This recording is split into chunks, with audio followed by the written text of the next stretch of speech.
Broadcasting channel पर मैं हूं आपके साथ निशा और आज हम आपके लिए लेकर आए हैं एक स्पेशल टॉक शो।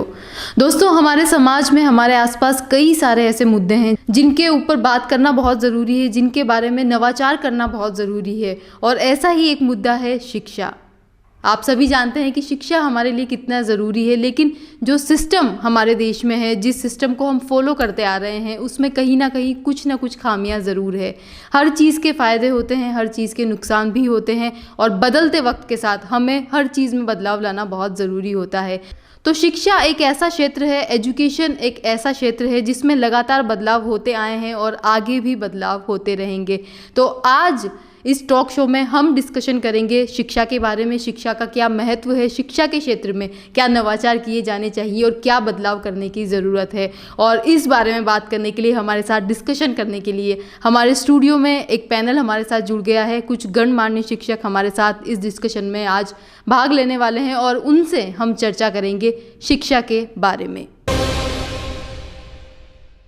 तो दोस्तों, टीचर्स डे के इस मौके पर आज हम बात करने जा रहे हैं कुछ टीचर्स से और उनसे हम जानेंगे कि शिक्षा का क्या महत्व हमारे जीवन में है और क्या बदलाव होने चाहिए, किस तरह से वो महसूस करते हैं एक टीचर के, एक गुरु के पद पर होकर। इस डिस्कशन में आज हमारे साथ है अनुराधा मैम, कंचन मैम, रीना मैम और सावित्री मैम। तो सबसे पहले तो आप सभी का बहुत बहुत स्वागत है कोटा ब्रॉडकास्टिंग चैनल पर। तो मैम, जैसा कि हम सभी जानते हैं कि एजुकेशन का जो स्तर है वो समय समय पर बदलता आया है। जिस वक्त आप स्टूडेंट रहे होंगे उस वक्त चीज़ें अलग थी, पढ़ाने का तरीका अलग था, टेक्निक्स अलग थी और आज अलग है। तो क्या लगता है आपको किस तरह के चेंजेस उस वक्त से इस वक्त तक में आए हैं? मैम, टेक्निक में बहुत बड़ा बदलाव हुआ है जी। अब पहले मोबाइल नहीं था बच्चों के पास में, ऑफलाइन क्लास लगती थी। स्कूल में जो भौतिक संसाधन थे वो इतने ज़्यादा नहीं थे जितने आज हैं। इनोवेशन के नाम पर एक बहुत बड़ी क्रांति आई है जिसने पढ़ने का जो स्टाइल है उस स्टाइल को है ना बिल्कुल बदल दिया है। आजकल बच्चा मोबाइल से पढ़ता है, इंटरनेट का इस्तेमाल करता है और माता पिता भी इस बात से सहमत होते हैं कि बिल्कुल कि वो इंटरनेट का इस्तेमाल करें। फिर आप देखेंगे एक और बदलाव आया कि स्कूल जो ऑफलाइन टीचिंग को अच्छा मानते थे, विजुअल लर्नर को अच्छा मानते थे कि एक टीचर सामने खड़ा हुआ है और क्लास में कुछ बच्चे बैठे हैं और लर्निंग हो रही है, तो teaching learning process best process माना जाता था। लेकिन अब बदल गया है। अब उन्होंने कहा हम आपको एक लिंक भेज रहे हैं, आपको जो पढ़ना है आप उससे डाउनलोड कर लीजिए। हमने आपका एक चैनल बना दिया है और उस पर हमने आपकी जो कंटेंट है उसको हमने यहाँ अपलोड कर रखा है। आप अपनी इच्छा से अपनी सुविधा के अनुसार जब आपको समय मिलता है आप इस लेसन पर काम कर सकते हैं। तो ये एक बहुत बड़ा बदलाव हुआ। जो एक पुरानी लीक वाली परंपरा थी, परंपरागत परंपरा थी, उसमें एक बहुत बड़ा बदलाव हुआ। और जो स्कूल के प्रबंधक भी थे वो भी ये सोचने के लिए इस कोविड वाली परिस्थितियों में ये बाध्य हो गए कि हमें बिल्कुल टेक्निकल अपडेट रहना ही रहना है यदि हमें बच्चों से जुड़ा रहना है। बिल्कुल। और साइंस और टेक्नोलॉजी की जब बात आती है तो हमेशा बात आती है प्रोग्रेसिव रहने की, लेकिन हम जानते हैं कि हर चीज़ के फ़ायदे भी होते हैं और नुकसान भी होते हैं। ऑनलाइन टीचिंग पिछले 2 साल से हम कह सकते हैं कि ऑनलाइन बेस पर ही बच्चे पढ़ रहे हैं। तो क्या लगता है आपको, क्योंकि आमतौर पर पेरेंट्स की ये शिकायत है, जो मदर्स हैं वो ये शिकायत करती है कि बच्चे क्लास में बैठते नहीं हैं, बच्चे पढ़ नहीं पा रहे हैं और ऑनलाइन क्योंकि पढ़ाना भी ज़रूरी है। तो क्या लगता है आपको कि क्या इसके मेरिट्स और क्या डिमेरिट्स हैं?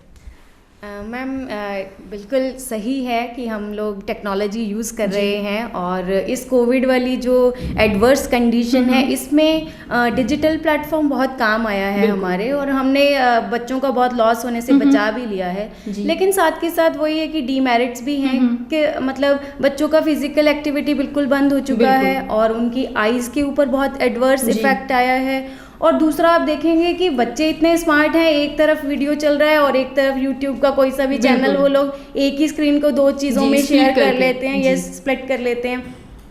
तो बहुत सारी चीज़ें हैं, रिकॉर्डेड लेक्चर्स हैं वो बाद में देखते हैं या नहीं देखते हैं।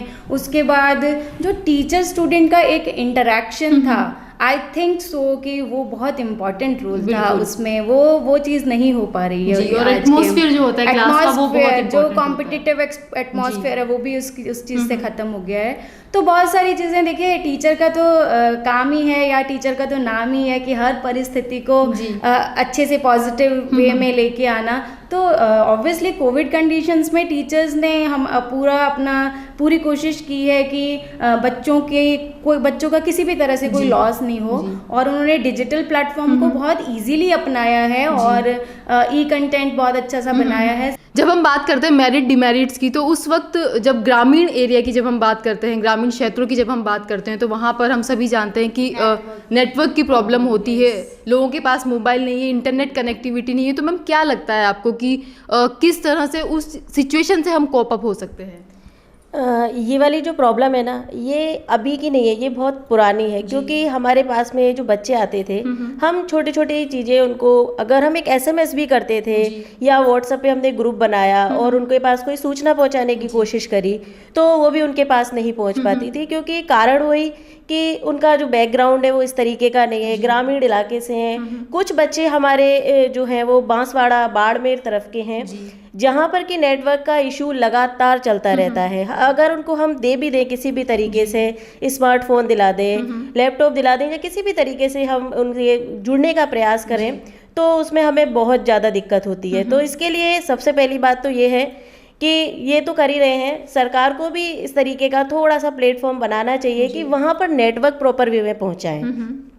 लाइट्स हैं, इलेक्ट्रिसिटी आप जानते हैं कितनी ज़्यादा प्रॉब्लम है, उसके बिना ना चार्जिंग हो सकती है, ना हमारा नेट चल सकता है। और इसके अलावा कहता है ना कि फिजिकल एक्टिविटीज़ बहुत ज़रूरी होती है बच्चे की ग्रोथ के लिए, उसके मेंटल ग्रोथ के लिए, उसके फिजिकल ग्रोथ के लिए फिजिकल एक्टिविटीज़ बहुत ज़रूरी होती है। लेकिन क्योंकि स्कूल बंद हैं तो फिजिकल एक्टिविटीज़ हो नहीं पा रही है, बच्चों की सेफ्टी का सवाल है, इसलिए बच्चों को हम बाहर खेलने नहीं भेज सकते। तो मैम इस सिचुएशन में क्या लगता है आपको, मदर्स को क्या करना चाहिए जिससे बच्चों को वो इंगेज रख सके, फिजिकल एक्टिविटीज़ में वो ज़्यादा से ज़्यादा इन्वॉल्व कर सके अपने बच्चों को घर में रहते हुए?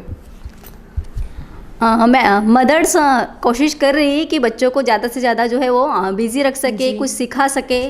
लेकिन बच्चे जो है 7 घंटे 8 घंटे पहले स्कूल में रहा करते थे, तो बहुत इस चीज़ का फ़र्क आया है। तो मदर्स को चाहिए कि वो ज़्यादा से ज़्यादा बच्चों को समय दे और कुछ ऐसी क्रियाएं करवाए जिससे वो क्या है एक्टिव रह सके। घर में ही छोटे छोटे खिलौने से या फिर कुछ इस तरीके से साधन वो अपना सकते हैं जिससे जो है ज़्यादा से ज़्यादा वो बच्चा सीख सके। ज़्यादातर प्रयास करे कि वो टीवी कम देखे या मोबाइल कम यूज़ करे, क्योंकि ऑलरेडी वो ऑनलाइन पढ़ रहा है, शिक्षा ले रहा है, तो ज़्यादा समय उसका वैसे ही मोबाइल में जा रहा है। अब इसके अलावा भी यदि वह मोबाइल यूज़ करेगा तो क्या होगा, उसकी आंखों पे असर पड़ेगा, है ना। ऑलरेडी पढ़ रहा है, क्योंकि ये भी ज़रूरी है कि हमें शिक्षा देनी ही है। तो इसके लिए हमें क्या करना चाहिए, या मदर जो होती है उसे स्कूल के अलावा, स्कूल टाइमिंग में जो क्लासेस चल रही है उनके अलावा जो है उसको अन्य छोटे छोटे खिलौने बनाए ना सिखाए, या कागज के माध्यम से क्रिएटिव चीजों में से करवाए, है ना। ऐसे छोटे छोटे खेलों के माध्यम से भी वो बहुत कुछ सिखा सकती है। इसके लिए मदर को जो है अतिरिक्त समय उसके लिए निकालना होगा, क्योंकि उसे क्या है घर में भी समय देना होता है। तो इसके लिए उसे लगातार प्रयास करना ही पड़ेगा, तभी जाके जो है शिक्षा की गुणवत्ता में सुधार होगा, साथ ही बच्चा जो है कुछ क्रिएटिव भी कर पाएगा। जी, तो मैम ये बहुत अच्छी बात आपने बताई कि छोटे बच्चों पर इस वक्त ज़्यादा ध्यान देने की ज़रूरत है, क्योंकि बड़े जो बच्चे होते हैं वो समझते हैं इन चीज़ों को कि क्या सिचुएशन है और किस तरह से हमें उनसे डील करना है। लेकिन छोटे बच्चों के साथ थोड़ा सा दिक्कत होती, तो मेहनत ज़्यादा करनी है पेरेंट्स को। इसके अलावा एजुकेशन की जब हम बात करते हैं, क्वालिटी एजुकेशन की, तो हम सभी जानते हैं कि ये कॉम्पिटिशन का ज़माना है और इस वक्त में हर कोई ये चाहता है कि हमारा बच्चा आगे निकले। लेकिन जिस तरह का हमारे कंट्री में हम कह सकते हैं कि इंडिया में जो एजुकेशन का पैटर्न है, जो हमारा सिस्टम है, तो मैम क्या लगता है आपको किस तरह के चेंजेस, किस तरह के इम्प्रूवमेंट्स किए जाने चाहिए? बिल्कुल मैम, मैं आपकी इस बात से सहमत हूँ कि एक बहुत बड़ा बदलाव कोविड-19 जो आया है उसने हमें सोचने के लिए विवश कर दिया है कि हम एक बहुत बड़ा बदलाव करें। सबसे पहले हम चलते हैं एकदम ग्राउंड लेवल पे चलते हैं। जो क्लासरूम है, जिस क्लासरूम में बच्चे ठूस कर भरे जाते हैं, इट मीन्स बहुत ज़्यादा भरे जाते हैं, 40-45 बच्चे, तो बच्चों की जो संख्या है वो कम होनी चाहिए, सेक्शंस ज़्यादा होने चाहिए। एक जो टीचर होता है वो सभी विषय पढ़ा देता है, हिंदी पढ़ा देता है, इंग्लिश पढ़ा देता है, सामाजिक पढ़ा देता है। नहीं, अब ऐसा होना चाहिए कि जो जिस सब्जेक्ट में स्पेशलिस्ट है उसको पढ़ाना चाहिए। विषय विशेषज्ञ यदि पढ़ाता है, मैं बहुत ग्राउंड लेवल की बात कर रही हूँ, छोटे बच्चों की बात कर रही हूँ, क्योंकि मैं ये मानकर चलती हूँ कि नींव जितनी मजबूत होगी, इमारत की बुलंदी उतनी अच्छी होगी। तो यहाँ पर जो मेरा बच्चा है छोटा, प्राइमरी सेक्शन की बात करते हैं, अपर प्राइमरी की करते हैं, मिडिल सेक्शन की बात करते हैं और अपर मिडिल सेक्शन की बात करते हैं, क्योंकि फिर कोचिंग और कॉलेज की बात आ जाती है, वो तो दायरा बदल जाता है। तो यहाँ पर सबसे पहली बात कि क्लास का जो स्टैंडर्ड है उसको थोड़ा सा हम सुधारें और उसमें एक बदलाव ये करें कि वो जो ग्रुप है, वो जो ग्रुप मतलब हमारे पास संख्या जो है बच्चों का समूह जो है वो थोड़ा सा कम होना चाहिए। दूसरा, टीचर जो है वो स्पेशलिस्ट होना चाहिए। तीसरा, हमने भौतिक संसाधनों के रूप में जितना भी इंफ्रास्ट्रक्चर लगाया हुआ है वो थोड़ा आज के वातावरण के अनुसार होना चाहिए, कि उसमें वेंटिलेशन हो, उसके पास वहाँ पर मनोरंजन के साधन भी हो, क्योंकि मनोरंजन का मतलब सिर्फ टीवी देखना या कार्टून देखना नहीं होता। कुछ पजल्स गेम है, कुछ आपके स्टैंडर्डाइज्ड टूल्स हैं, उनसे भी आप बच्चों का मनोरंजन कर सकते हैं। तो आप देखेंगे बीच बीच में आप बच्चों को ब्रेक दें मनोरंजन के साधन। स्मार्ट क्लास के नाम पर आजकल सब स्कूल में होता है कि हमारे यहाँ स्मार्ट क्लास है, लेकिन आप जाके देखेंगे तो हकीकत कुछ और होती है। तो स्मार्ट क्लास है तो उसको बच्चे को उसको यूज करना आना चाहिए। जो टीचर वहाँ पर है, चाहे वो कंप्यूटर साइंस का हो या PGDSC वाला हो, तो उसको इस्तेमाल करना आना चाहिए। तो मैम बहुत अच्छा मुद्दा यहाँ पर आपने उठाया, और जो 3 ग्राउंड लेवल पर आपने बात की और 3 आपने बड़ी बातें यहाँ पर बोली है कि सबसे पहली चीज़ है क्लास की जो स्ट्रेंथ है वो कम होनी चाहिए, और दूसरी बात आपने ये बोली कि जो टीचर्स है जो पढ़ा रहे हैं वो स्पेशलिस्ट होने चाहिए उस सब्जेक्ट के, और तीसरी चीज़ ये कि टेक्निक्स का इस्तेमाल टीचर्स को प्रॉपरली आना चाहिए ताकि वो बच्चों को सिखा सके। तो मैम आप कितना एग्री करती हैं इनसे, और आपको क्या लगता है कि इसके अलावा और क्या चेंजेस किए जाने चाहिए? मैम एग्री तो बिल्कुल, तीनों बात जो है वो बिल्कुल एग्री करने लायक है, क्योंकि इस चीज़ को हम भी फेस करते हैं। जी। मान लीजिए हम SST सब्जेक्ट को लेकर चलते हैं, तो SST सब्जेक्ट के अंदर 4 सब्जेक्ट को दे दिया जाता है, लेकिन जो टीचर होता है ना वो एक ही सब्जेक्ट में PG करके आता है जी। तो उसकी जो कमांड है वो उस सब्जेक्ट पर होनी चाहिए। तो इस तरीके का करना चाहिए कि SST सब्जेक्ट है तो आप हिस्ट्री वाले टीचर को हिस्ट्री का पार्ट दें, ज्योग्राफी वाले को ज्योग्राफी का, सिविक्स वाले को सिविक्स का और इकोनॉमिक्स वाले को इकोनॉमिक्स का। जैसे हमने अपने ट्रेनिंग कॉलेज में भी हमने सेक्शंस डिवाइड कर रखे हैं ABCD, तो वो 50 बच्चे मुझे देखने या 25 बच्चे मुझे देखने, वो मेरी रिस्पॉन्सिबिलिटी है। वो इनको मैम को देखने तो ये देखेंगे, इन मैम को देखने तो ये देखेंगे। तो वो उस तरीके से सारे बच्चे जो हम देना चाहते हैं, उनको सिखाना चाहते हैं, या जो भी हम एक्स्ट्रा एक्टिविटीज़ उनसे कराना चाहते हैं, वो सारी चीज़ें हम लोग करवा लेते हैं आसानी से, क्योंकि ग्रुप छोटा हो जाता है। बच्चा बिल्कुल टीचर और स्टूडेंट आमने सामने बिल्कुल बहुत अच्छे तरीके से सीख पाते हैं वो, और हम लोग सिखा पाते हैं, और उनसे कुछ नया हमें भी सीखने को मिलता है। आप टीचर का चयन करते हैं वहाँ पर रखने के लिए योग्यता के अनुसार नहीं करते। जब आप योग्यता के अनुसार नहीं कर रहे तो सारे गधे और घोड़े सब बराबर हो जाते हैं।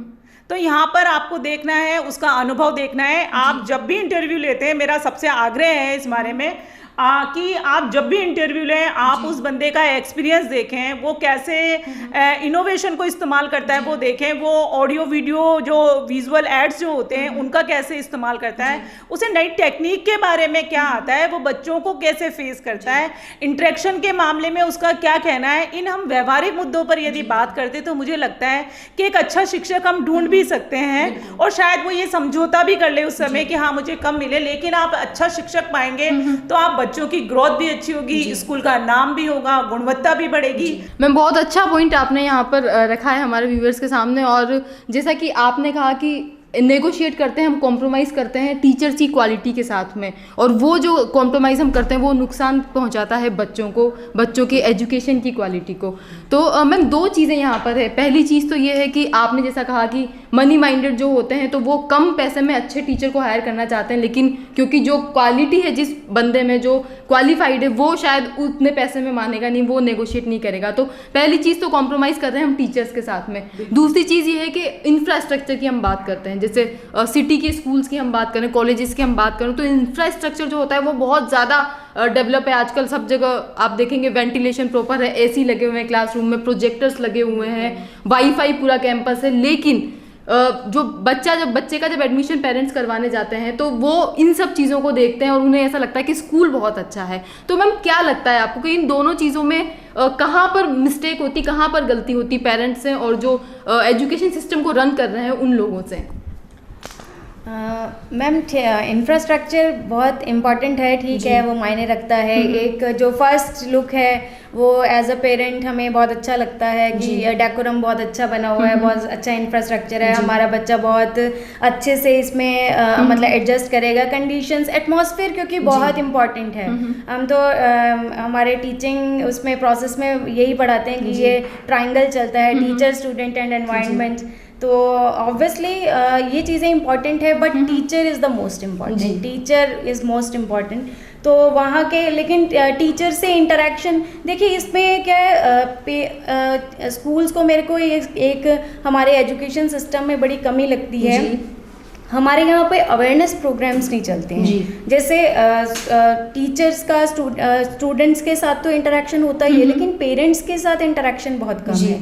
तो मेरे ख्याल से इस टाइप के प्रोग्राम्स होने चाहिए जिसमें टीचर्स का पेरेंट्स के साथ इंटरेक्शन हो, ताकि बच्चों का बीच का, क्योंकि कुछ क्वालिटीज़, कुछ चीज़ें ऐसी हैं जो सिर्फ पेरेंट्स को पता होती हैं, कुछ चीज़ें ऐसी हैं जो टीचर्स को पता होती हैं। वो जब तक इंटरेक्शन नहीं होगा तब तक वो ट्रांसपोर्टेशन नहीं होगा, तब तक हम शायद बच्चों की कमियों को पूरा नहीं कर सकते। तो ये भी बहुत ही एक अच्छी और बहुत इंपॉर्टेंट बात आपने यहाँ पर बताई। बच्चा किस फील्ड में, किस सब्जेक्ट में इंटरेस्टेड है, इसे सबसे पहले पहचाने, और ये म्यूचुअल रिस्पॉन्सिबिलिटी है मुझे लगता है पेरेंट्स की भी और टीचर्स की भी, कि उसे पहचान कर बच्चे की जो एनर्जी है उसे उसी डायरेक्शन में चैनलाइज किया जाए, तो रिजल्ट्स हमारे लिए बहुत बहुत बहुत अच्छे होंगे। तो मैम बहुत अच्छा लगा आप सभी से बात करके, और आपने वक्त निकाला हमारे लिए, स्टूडियो में आए, उसके लिए बहुत बहुत थैंक यू। तो दोस्तों प्रोग्राम के आज के सेगमेंट में बस इतना ही। आज जो पैनल में एक्सपर्ट हमारे साथ थे उन्होंने बहुत अच्छे मुद्दे उठाए और कुछ ऐसी बातें निकलकर सामने आई जिन पर वाकई में हमें विचार करने की ज़रूरत है, सोचने की ज़रूरत है, क्योंकि आखिरकार ये सवाल है हमारे देश के बच्चों का, हमारे देश के युवाओं का। तो इस चर्चा को प्रोग्राम के अगले सेगमेंट में, अगले एपिसोड में हम कंटिन्यू रखेंगे कुछ नए एक्सपर्ट्स के पैनल के साथ। तब तक के लिए निशा को इजाज़त दीजिए, और दोस्तों कोटा ब्रॉडकास्टिंग चैनल को लाइक करना, शेयर करना और सब्सक्राइब करना ना भूलिए।